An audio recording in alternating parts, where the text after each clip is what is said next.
This is a sports catastrophe production.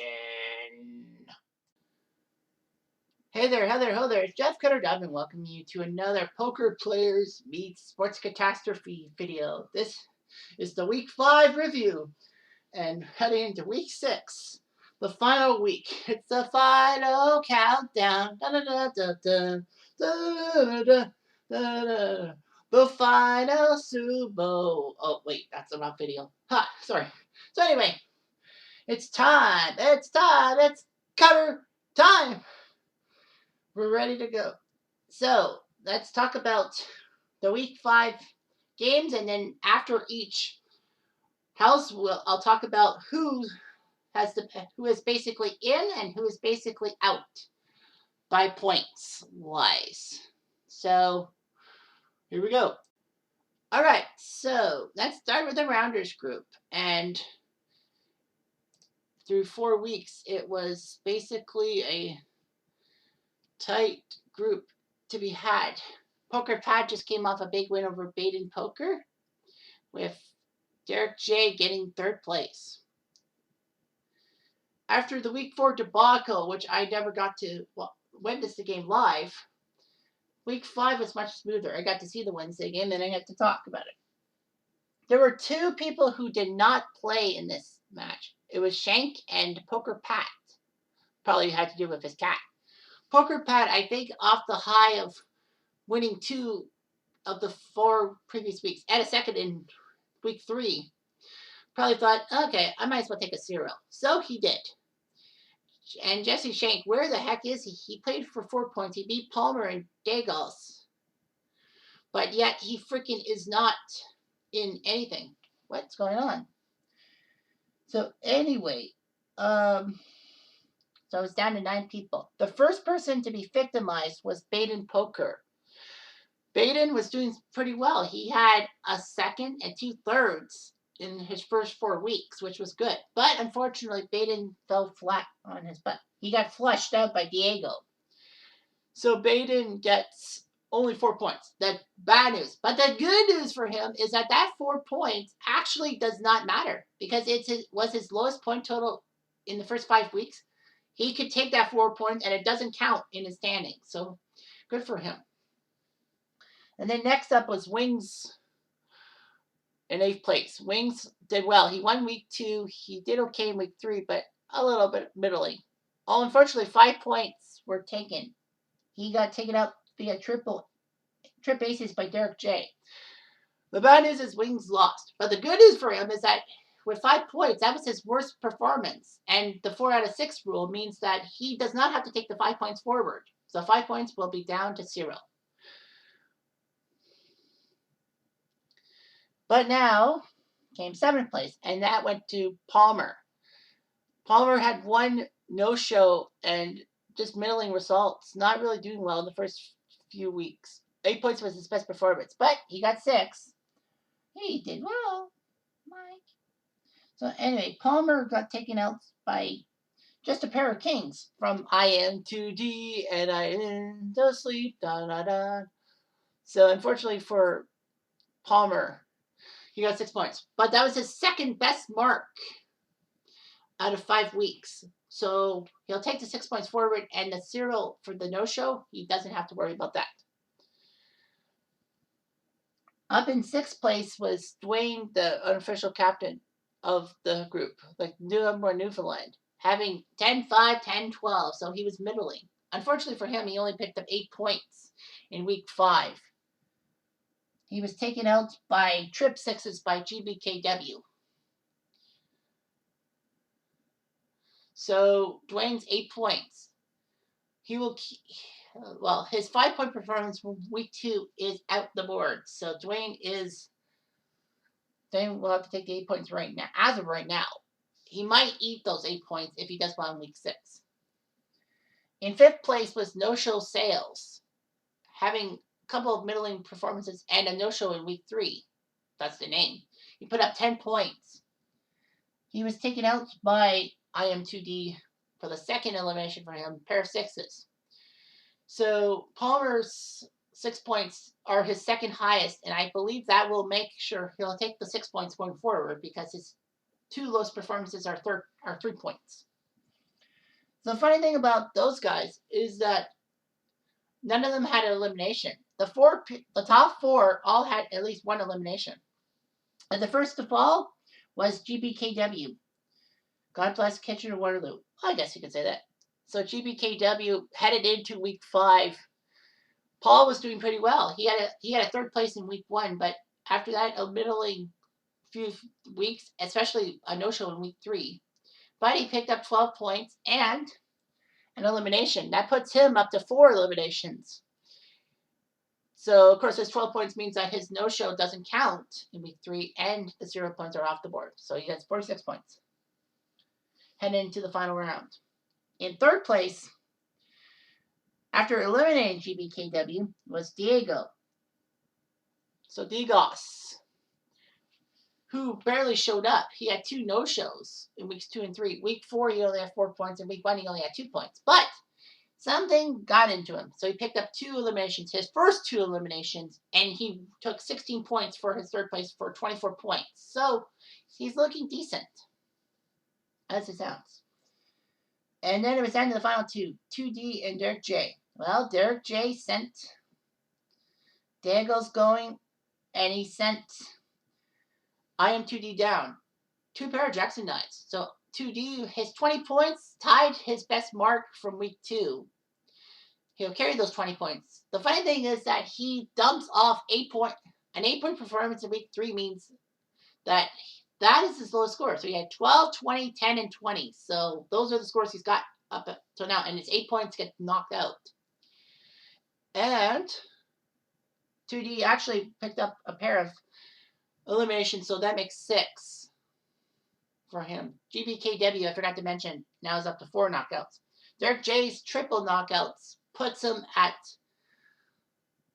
11 knockouts, making him the leader in knockouts, with Poker Pat second with 9. So the good news for Derek J is that his performances have been great. He's won weeks 3 and 5. He lost week 1, making 2nd place. He took a third, in week 4. And the funny thing is, he took a 4th in week 2, and he loses those 12 points. Man, a lot of people would kill to have those 12 points, but those 12 points are knocked out because they're his worst performance. Man, I wonder if he'll sit out. I don't know. So anyway, so Derek J. Kachi. Now the points total. So you look at the big board, and here's what's going on. There are 2 competitors that are into the finals. Poker Pat and Derek J are in to the final table no matter what. Remember, the top 6 out of these 11 people get in. So they are in no matter what. Mathematically, they can't be knocked out and put into the wildcard game. They are in. They might just sit out the game. Who knows? They're on the opposite side of the spectrum. There are 2 people who are in the wildcard game. Palmer and Shank, for no matter what they do, they're too far out of 6th place. So that means that no matter what happens to those 2 guys, they are in the wildcard game. They'll have their second chance January 13th. So, as you see by the point total, GBKW is on the fence in 6th place. There are 3 people that can catch him to sneak past him and into the final table. Dwayne has the best chance, only being 6 points out of GBKW, behind GBKW. Remember, your lowest score, your next lowest score gets taken out. No Show actually has a bit of a chance. He's 15 points back of 6, but he's still got a chance. Dagos is not out, but 22 points. He has to win and hope for massive chokery. Well, I mean, some knockouts will help too, but GBKW cannot afford to botch things up. So that's going into the final game. So there's 2 in the finals, 2 in the wildcard game, and 3 still with a chance to knock 6th place, which is GBKW, out. The other guys will probably need to watch out a little bit, but you never know.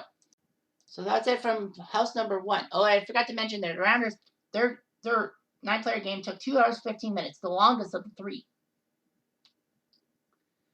I do believe, right? Anyhow, it's time for the main pot, the main ingredient, if you will.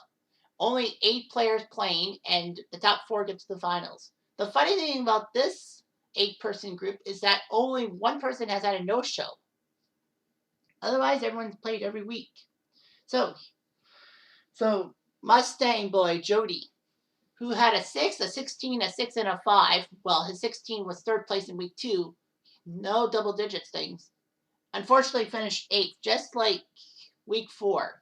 So the week 4 score of 5 points gets taken out. Jody got skunked. Now, of course, I don't know who beat them who eliminated him, because I was at the other table, and the second and third houses played concurrently.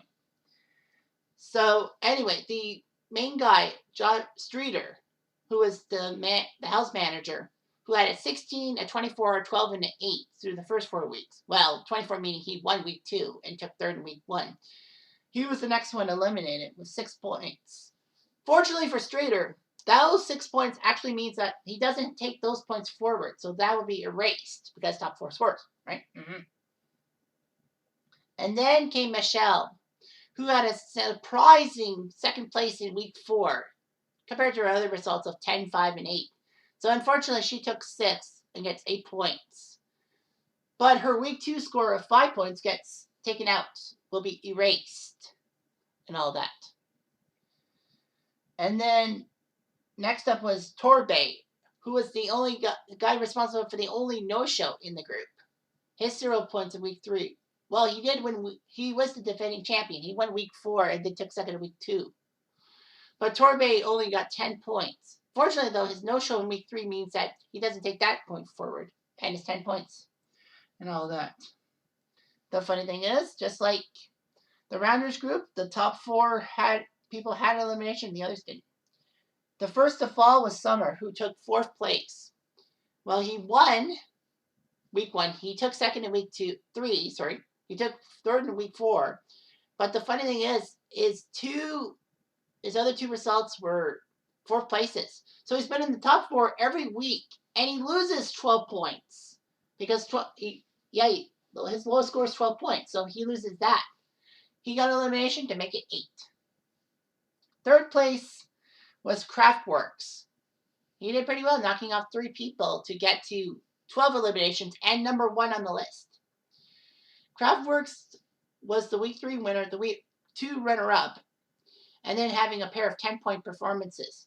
Well, his third place with 16 points means that he gets to get rid of one of those 10 points finishes and all that. It was a heads up, but Jimmer beat Clicker.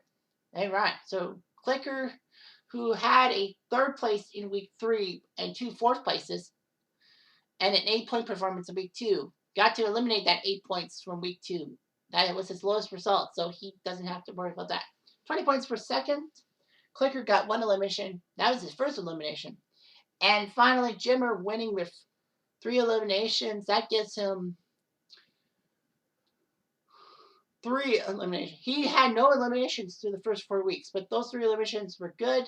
He won the group. He had terrible results. He had an 8, a 6, a 10, and a 6. So Jimmer, for some reason, pulled it out. He needed it. He had nothing to lose, and he gained first place, 24 points. He gets rid of one of those 6s. So good for Jimmer. He won the match. And now it's time for the point board. Remember, the top 4 out of these 8 people get in, and your top 4 results count. So going into the final game, here's the funny thing. Nobody is automatically guaranteed. The difference between 1st and 4th is 16 points. So that means that, with 24 points on offer from week 6, it means that it's close. Craftworks is in 1st place, and Summer's only 2 points back. But none of them are guaranteed a spot in. On the flip side, Mustang boy Jody, with only 35 points, is too far out of 4th place for an automatic spot. So Mustang must play in the wildcard game. Will be in the wildcard game no matter what happens. But there's a tie for 3rd with Strader and Torbay. Now, 3 people still have a chance to sneak past those 2 and sneak their way in automatically. Clicker is only 5 points out of 4th place, so he might pull off. something. He still has a chance. Jimmer, despite winning week 5, is 15 points out of automatic spot. So he needs to replicate the magic of week 5 and hope for a couple of mistakes from people. And Michelle still is technically in. She's 20 points back of 4th place, but she still has a chance. There is a chance. She just needs to channel her week 4 performance into week 6. And so, as I said in the main pot, no one is automatically guaranteed a spot. One person is put in the wild card game, no matter what. So basically, it's 7 people for 4 spots. This could get messy. So we are still ready to do what we have to do. And now comes the final table. This is the table of the Gamblers / the OG squad. So the OGers took on each other, and we had one no-show that was Fat Cat Tim, who surprisingly, that's the second no-show. He hasn't really done too well. He's only scored 11 points in 5 games, and not really that good. His one no-show won't count, but anyway, still. So it's down to 10 people, and the first person eliminated was Edward Hockey Dad Diamond. That freaking Edward. He comes off out of the gate so fast, and then he just bombs near the end. He had a 10-point performance in week 4, but other than that, a 6, a 3, a 3, and a 0. Well, of course, he had other stuff to do in week 2, so that only has given him 25 points with the knockouts, of course. But still, I mean, how did he falter? Well, Ed faltered via trip 8s by Ryan. So Ryan got an elimination. 9th place then went to Krista, who missed week 4. I guess she was taking time off. I mean, after all, she took a 2nd, a 3rd, and a 4th in the 3 weeks. But she just got taken out easily. She got trip aces against Hawkins. So Hawkins took her out with trip aces. So Krista didn't get elimination.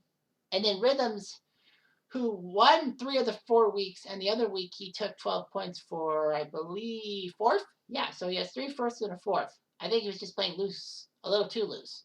And his 5 points will not destroy him in week 5, obviously, because he's had 3 wins and a 12-point performance. So Rhythms allowed himself to fall flat to McBitter, who took down a pair of queens. And then Bri, who was aiming to repeat his week 4 performance of taking 4th place, which was amazing, missing weeks 2 and 3 and having a 5-point performance in week 1, had 6 points for 7th place. At least his one no-show will not go towards the mark. Bri got knocked out by, I believe, Hawkins. Yeah, by Hawkins, who had the better kicker. And then guess who took 6th? The guy who has had 4 6s and a 3rd. Yeah, if you remember all the other weeks of me complaining about taking 6th place every time. Well, I've taken 6th place again. For the 4th time in 5 games, I've taken 8 points for 6th. I was eliminated in a double elimination. McBitter knocked me and Ryan out. Ryan took 10 points for 5th place, so that's the 3rd time he's taken 5th place. In between those, he had a week 2 silver and a week 4 5-point performance that will not count towards his final total. So McBitter double whammied me and Ryan, and we were down to the final 4. Ryan did have an elimination. That's the good news for him. That's his 3rd elimination. And then Mikey, 1977, who was struggling. I mean, he had a 3-point week 1, didn't play in week 2, had a bloody 3rd place in week 3, and then week 4 he slipped down to 8 points. Did much better. He got a 4th place this time. No eliminations, but he still got 12 points for 4th. And he gets to remove his no-show from the thing. I forgot who Mikey got. Oh, yeah, Kappa. Kappa flushed him out, literally. So it's down to Kappa, McBitter, and Hawkins. Hawkins was the first to go, being taken out by McBitter, who had 2 pair. So Hawkins had eliminated 2 people. He took down Brian and he took down Krista. So Hawkins now has 4 eliminations. And much better final 2 weeks. Weeks 1, 2, and 3, he wasn't really that good. A 2, a 12, and a 5. But thanks to a second place in week 4 and a third place in week 5, he got to eliminate that 2-point debacle. So he's at 57 points with 4 knockouts. And it was down to Kappa v. McBitter. But McBitter easily took down Kappa and 2 pairs. So Kappa, who was struggling, he had a third place in week 1, didn't play week 2, and then weeks 3 and 4 he had back-to-back 7 places. Did much better than he thought. He had 20 points for second place. Only one elimination, which got him to 4 eliminations. But the fact of the matter is that his 20 points was huge, now putting him up to 52. In the meantime, McBitter, for the second time in 5 weeks, won that thing. He actually lost second place in week 1. So he's got a second place in week 1. Week 2, he had 10 points. Week 3, 24. Then 4, then 24. His 4-point performance from the 4th week does not count in the standings. And with his 4 eliminations, he got himself up to 10. Still second behind Rhythms' 15. So, yeah, McBitter has been producing quite well. And finally, we look at the points table. And the points table has stated that 2 of the 11 people in the Gambler squad, top 6 out of 11, move on to the final tables automatically, get the automatic spots. Only 2 of them are in automatically. Rhythms with 99 points and McBitter with 88. No matter what they do, how terrible they are in week 6, they will advance to the final table. So that's a huge job. Those 2 guys don't have to play if they don't want to. There are 3 people out of the 11 who will have to go to the wildcard game and cannot make it to automatic berth no matter what happens. Fat Cat, Bryber, and Edward all have not scored high enough to take down 6th place. So 6th place is at 52. So, like Edward, for example, is 27 back. So he cannot catch him even if he wins week 6. So Mike, so we got three eliminated from automatic spots in the finals. 2 of them automatic qualified. So it's 6 people for 4 spots. I mean, with Rhythms and McBitter. And then you got a tight race. Hawkins is 3rd with 57. Krista 55. Ryan 53. And Kappa 52 are all fighting. Kappa is officially 6th. And there's only 2 people that can knock him out of 6th place. And I am one of them. I have an 11-point deficit on Kappa. Kappa will need to mess up and for me to put up a fantastic performance to get myself a final spot. Mikey, 1977, still has a chance as well. He's only 13 back, so we 2 are not that far back. I mean, we have a chance to sneak past Kappa if he makes a giant mistake. So a couple of choke jobs could help me out. But then again, it's the hate.